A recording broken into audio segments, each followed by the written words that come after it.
તો ફૂડ ઉપર આપણે પાછા જઈએ છીએ. Megha ma'am please come. Round of applause for the Megha ma'am. વિપુલભાઈએ હમણાં જેમ વાત કરીને કે ઘોડો તો દશેરાના દિવસે દોડવો જ જોઈએ, પણ આયુર્વેદના વિશેષજ્ઞ તરીકે મારે એમાં એ વાત એડ કરવી છે કે જો ઘોડો માંદો નહીં હોય ને તો દોડશે, બરાબર ને સર?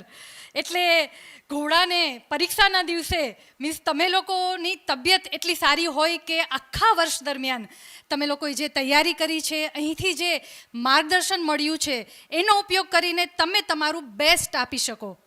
બહુ મોટી મોટી વાતો નહીં કરીએ, પણ નાની નાની વસ્તુઓ એવી છે કે જે તે તમે તમારા રોજિંદા જીવનમાં અત્યારથી જ અપનાવશો તો જે પરીક્ષાનો સમય છે ત્યારે તમે ખૂબ સ્વસ્થ હશો. કારણ કે સ્વસ્થતા એ ખાલી શરીરની નથી હોતી, શરીરની સાથે માનસિક રીતે પણ સ્વસ્થ રહેવું જરૂરી છે. અને હું તો ત્યાં સુધી કહીશ કે પરીક્ષાના જે 8-10 દિવસ હોય છે એ દિવસ દરમિયાન જ તબિયત સારી હોવી એ જરૂરી નથી.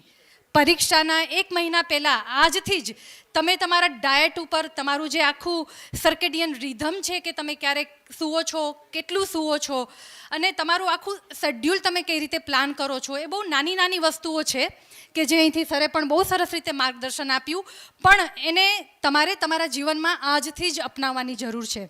કારણ કે પરીક્ષાના જે એ 7-8 દિવસ છે એ તો ક્રુશિયલ હોય જ છે, પણ પરીક્ષાના 1 મહિના અગાઉનો જે સમય છે કે જેમાં તમારે હમણાં વાત કરી એમ કે તમારે રિવિઝન એટલું સરસ કરવાનું છે, સાથે સાથે પેપર એટલા તમારે ભરવાના છે કે તમને એક તમારા ઉપર કોન્ફિડન્સ આવે. એટલે 1 મહિના અગાઉથી જ તમારી તબિયત સારી રહે એ ખૂબ જરૂરી છે. આમ તો આપણે જામનગરમાં અને ગુજરાતમાં છીએ, વાલીઓ પણ સાથે છે, એટલે અને આપણું ભારતીય કલ્ચર જ એવું છે કે જે આયુર્વેદમાં જે વાતો કહેલી છે એ આપણા કલ્ચરમાં વણાયેલી છે. એટલે વાલીઓને તો એ બધી ખબર જ હોય છે, પણ ઘણી વખત એવું થતું હોય, કારણ કે હું ઓપીડીમાં બેસતી હોય એટલે ઘણા વાલીઓ આવીને કહેતા હોય કે બેન આને સમજાવો, આ ખાવું જોઈએ, આ ન ખાવું જોઈએ. એટલે સેમ વસ્તુ મમ્મી પપ્પા કહે તો આપણે ના માનીએ, થાય ને એવું? વાલીઓ મારી સાથે સહમત હશે, પણ એ જ વસ્તુ જો ડૉક્ટર દ્વારા કે કોઈ બીજા વડીલ દ્વારા કહેવામાં આવે તો એનો ખાસો ફરક પડે છે. એટલે સૌથી પહેલી મારા તરફથી ટીપ એ કે ઘરના વડીલ દ્વારા જે પણ તમને સૂચન આપવામાં આવે એ તમારા હિત માટે છે. એટલે થોડા સમય માટે તમે બહારનું જંક ફૂડ ખાવાનું ના લો તો વધારે સારું. આમ તો આયુર્વેદ એવું કહે છે કે ઘરનો બનાવેલો લઘુ સુપાચ્ય આહાર કે જે તમારી જઠરાગ્નિ પ્રમાણે કે તમારી ભૂખ કેટલી છે એના પ્રમાણે તમારે ખાવું જોઈએ. એટલે સૌથી પહેલી ટીપ એ કે વડીલો તમારા ઘરમાં તમને જે સલાહ આપે એને માનવાની, એ તમારી હિત માટે જ છે. એટલે આજથી જ હું એવું તમારી પાસે ઈચ્છીશ કે સિમ્પલ એવા પડીકા પણ બંધ કરો ખાવામાં. બ્રેડની બનેલી આઈટમ છે, ચીઝ, પનીર કે જે પચવા માટે એકદમ ભારે છે એ વસ્તુઓ તો અવોઇડ કરવી જ જોઈએ, બરાબર કે નહીં? અહીંથી બહાર નીકળી અને સામેથી કોઈ વેફર્સના પેકેટ લેવાના નથી. ઘરે જઈ ઘરનો બનાવેલો જે સરસ નાસ્તો હોય, એ બાફેલા મગ પણ હોઈ શકે, એ મમરા પણ હોઈ શકે, ખાખરા, ઘણી બધી વસ્તુઓ એવી હોય કે જે પચવામાં હળવી હોય, એ ખાસ લેવી જોઈએ. સાયન્ટિફિકલી પણ તમે લોકો આટલું સરસ ભણો છો, વિજ્ઞાન ભણો છો, એટલે તમને ખ્યાલ છે કે તમે ફૂલ પેટ કરી લેશો તો જે રક્ત પ્રવાહ છે એ તમારો બધો જશે તમારા જઠર તરફ, કે જે પાચન સક્રિય થઈ જશે. અને તમારે જે કામ કરવાનું છે કે તમારી જે એલર્ટનેસ જોઈએ છે ડ્યુરિંગ તમારા વર્કિંગ અવર્સ, તમારું જે સ્ટડી અવર્સ દરમિયાન, એ નહીં થઈ શકે. એટલે ખોરાકની પસંદગી તો જરૂરી છે જ કે બહારનો તળેલો તીખો ખોરાક છે કે જે વડાપાઉં હોય, દાબેલી હોય, કે જે તમારી જનરેશન એના તરફ વધારે વળેલી છે, તો એ તો સાવ સદંતર બંધ કરવો જ જોઈએ. જેવી રીતે મોબાઈલને સાઈડમાં મૂકવાની વાત કરી એવી રીતે આવી બધી વસ્તુઓ જે આપને ખબર જ છે, કોઈ નવી વાત હું નથી કહેતી, ખબર જ છે, પણ એની અહેમિયત સમજી અને એને જીવનમાં ઉતારવાનું છે, બરાબર? એટલે ખોરાકની પસંદગી તો સારી હોવી જ જોઈએ, પણ લઘુ સુપાચ્ય આહાર પણ જો તમે વધારે માત્રામાં લઈ લેશો, સિમ્પલ ખીચડીનું ઉદાહરણ આપીએ તો ખીચડી જેવી સાદી વસ્તુ છે કે જે પચવામાં હળવી હોય, એ પણ જો વધારે માત્રામાં ખાશો તો એક પ્રકારની ડિઝીનેસ છે કે ડ્રાઉઝીનેસ, ઊંઘ આવવા માંડે એવું થાય ને. બપોરે ભરપેટ જમી લઈએ, મનગમતું શાક, રોટલી, દાળ, ભાત, સલાડ, છાશ ઉપરથી પી લો, પછી મસ્ત ઊંઘ આવી જાય. રૂમમાં બેસીને ભણતા હોઈએ, મમ્મી પપ્પાને એમ કે વાંચે છે અને બાળક તો મસ્ત મજાની ઊંઘ કરતું હોય. એટલે ખોરાકની માત્રા પણ ઓછી રાખવી, એ જે સેલ્ફ કંટ્રોલની વાત કરીએ ખૂબ જરૂરી છે. આ થઈ જનરલ વાત, બરાબર? પણ જે વ્યક્તિને જે ખોરાકથી એલર્જી હોય, કારણ કે અમારી પાસે તો એવા પેશન્ટ આવતા હોય અને ઘણા બધા બાળકો અમે એવા જોયા છે કે જે આ સિઝન છે ને એ સિઝનમાં સાવચેત રહેવાની ખૂબ જરૂરી છે. એક વખત જો તમને શરદી વાયરલ થયું તો તમારા 10-15 દિવસ પાક્કા બેડ રેસ્ટના. તમે જે ધારેલું છે, તમે જે શેડ્યુલ બનાવેલું છે એ આખું ડિસ્ટર્બ થઈ જશે. ઘરમાં ભલે બધા ઠંડા પીણા પીતા હોય, આઈસ્ક્રીમ ખાતા હોય, ઘણાને ઇવન છાશ પણ સદતી નથી. છાશ દહીં જેવી વસ્તુઓ પણ અમુક લોકોને એના તરફથી એલર્જી હોય તો એ પણ નથી એને માફક આવતી, તરત જ એને વાયરલ થઈ જાય છે. તો આપણી પ્રકૃતિ એટલે કે આપણને શું માફક આવે છે, આપને શું નથી આવતું એ આપણે જાણી અને એ પ્રમાણે આપણે ખોરાકમાં ફેરફાર કરવા જોઈએ. મને ખ્યાલ છે કે આ શિયાળો છે એટલે ઘણાના ઘરમાં અડદ બનતા હોય, પણ જેની પાચન શક્તિ નબળી હોય એને અડદ માફક ના આવે. અડદ જો એ થોડીક વધારે માત્રામાં પણ ખાઈ લે તો ઝાડા ઉલટી થઈ જાય.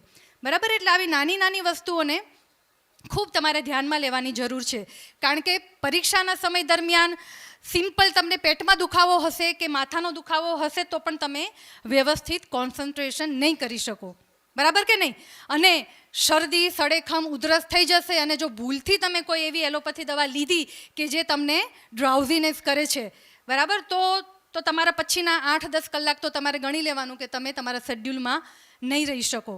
એટલે આ જે સમય છે શિયાળાનો, એમાં ખાસ સાવચેતી રાખવાની જરૂર છે.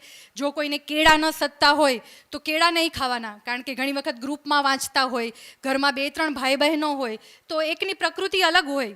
આયુર્વેદમાંથી આવું છું એટલે પ્રકૃતિનો કોન્સેપ્ટ અમે સાથે લઈને ચાલીએ કે કોઈ એક વસ્તુ, ધારો કે કેળા છે, કેલ્શિયમ રીચ ફૂડ છે, પણ કેળા છે એ ઘણાને જેની એલર્જી હોય તો એને માફક નહીં આવે.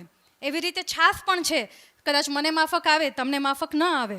બરાબર? એટલે તમારા મમ્મી પપ્પાને તમારી પ્રકૃતિ, તમારો કોઠો, સાદી ભાષામાં કહીએ તો એ વધારે ખબર હોય, તમને વધારે ખબર હોય. તો એના આધારે તમે તમારું આખું ડાયટ પ્લાન કરો. બરાબર? જેમ શરૂઆતમાં સરે વાત કરી કે હેવી મીલ નહીં લેતા ફ્રીક્વન્ટ મીલ લેવા, વચ્ચે વચ્ચે હળવો નાસ્તો કરી લેવો, ફ્રૂટ્સ, ગ્રીન લીફી વેજીટેબલ્સનો જમવામાં ઉપયોગ કરવો કે જેથી બહુ હેવી ના થઈ જાય. કાર્બોહાઈડ્રેટ અને પ્રોટીન રીચ જે ડાયટ છે એ તમને ભણવામાં આવે જ છે, પ્રોક્ઝિમેટ પ્રિન્સિપલ ઓફ ફૂડ, તો એ બધાનો ઉપયોગ કરવો. ફેટી જે ડાયટ છે કે જે તમને તરત જ ઊંઘ લઈ આવે, એવી બધી વસ્તુઓથી ખાસ દૂર રહેવું. શારીરિક સ્વાસ્થ્યની વાત આ થઈ.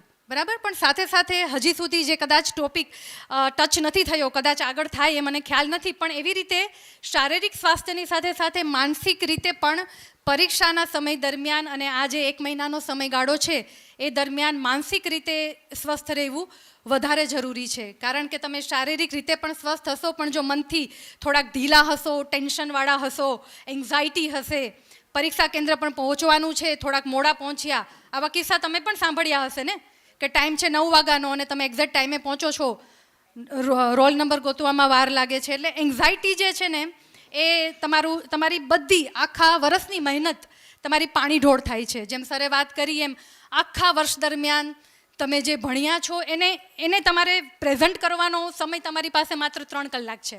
એટલે 3 કલાકમાં તમે બેસ્ટ તો જ આપી શકો જો તમે ફિઝિકલી અને મેન્ટલી ફિટ છો.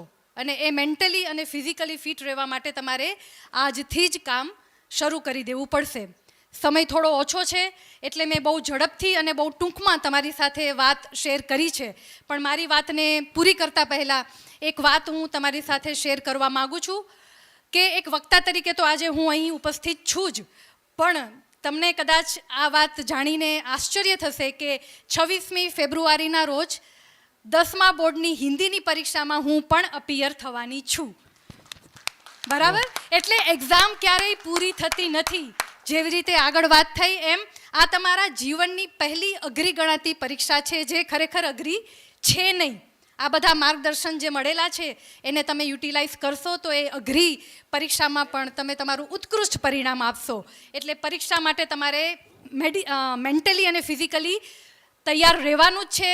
12માની પરીક્ષા આવશે, કોલેજમાં જશો, નવી પરીક્ષાઓ આવતી જ રહેવાની છે, પણ જિંદગી જે પરીક્ષા લેશે એ કદાચ આનાથી અઘરી હશે. 10 થી 15 વર્ષ પછી તમે ભૂતકાળમાં ડોક્યું કરશો ત્યારે તમને એવું લાગશે કે આ તો કંઈ જ નહોતું. હવે તમે જે ભવિષ્યમાં જે કદાચ જે તમે ફીલ કરશો કે આ તો અઘરા સ્ટેપ્સ જિંદગીમાં આવે છે, અઘરા નિર્ણયો લેવા પડે છે, તો એ સમયે તમારે ફિઝિકલી અને મેન્ટલી ફિટ રહીને જ એ પણ જે પડકારો છે એનો સામનો કરવાનો રહેશે. એટલે તમને તો મારા તરફથી ઓલ ધ બેસ્ટ છે જ, પણ હવે તમારા તરફથી મને પણ આટલા વર્ષ પછી ફરીથી પાછી હું 10th એક્ઝામ આપવાની છું, એના માટે ઓલ ધ બેસ્ટની જરૂર છે. Thank you all.